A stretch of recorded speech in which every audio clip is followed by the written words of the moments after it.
Debt Lesson 5 Student Loan Debt. College can be a great thing if you get the right degree. It's an investment in your future earning capability.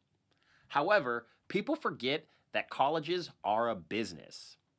Their goal is to make as much money from you as possible.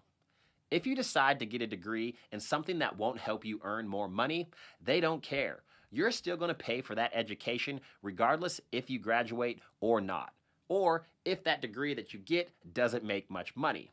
This is a big problem. Americans have been told for decades that the key to earning more money is by getting a college education. And while that may be true, it is also true that student loan and financial hardships go hand in hand. There's a reason that so many people want student loan forgiveness. The average person takes almost 20 years to pay back the money that they had borrowed for a bachelor's degree. The length of the original loan is usually 10 years, which means it takes people twice as long to pay it off as expected. So if you finished college at the age of 22 or 23, there's a good chance that you'll be making payments on these loans until you're in your early 40s. And that's a long time. The average student loan debt is over $37,000. Assuming all of those are federal loans, which have the lowest interest rates, after 20 years, you would actually be paying back over $52,000. Monthly payments on $37,000 worth of federal student loans is roughly $370 a month. Private loans would be more expensive because they have higher interest rates. Adding that extra $370 a month payment into your budget can break a lot of people financially if they're already struggling. If you can't find a job that pays well after college, then the additional expenses of paying for student loans can be overwhelming. For federal student loans, you have to start paying them back 6 months after you graduate, drop out, or fall below half-time enrollment. For private student loans, their repayment period can be determined by them. You could have to start paying them back immediately, or you can get a grace period like you would with federal loans. It all depends on the company.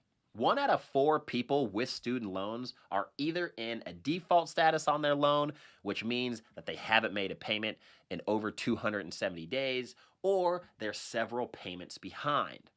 In 2020, the government put a freeze on student loan payments, which means they haven't had to make a payment on their student loans.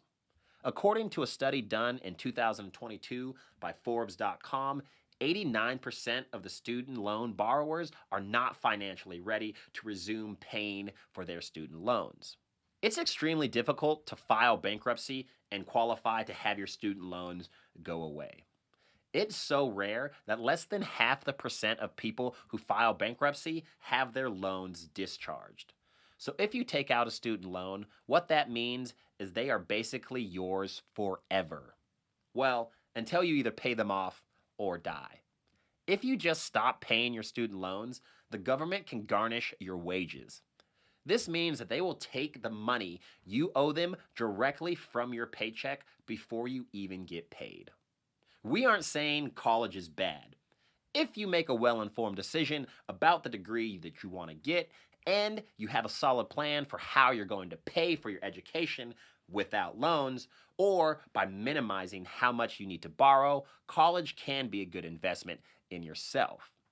But if you don't have a plan, college can make your life a lot more stressful when you have to figure out how to afford your student loan payments when you're already living paycheck to paycheck. Just ask any of those 1 in 4 people who can't repay those loans that they borrowed. 25% of the people unable to pay their student loans are a lot of people. Student loans can financially wreck you if you're not careful. You just learned about the struggles people have with student loans. From high monthly payments to the average length of time that it takes to pay them off, millions of people struggle to pay back the money that they thought they were investing in their future earning capabilities. In the next lesson, we'll talk about medical bills and the struggles that come with those too.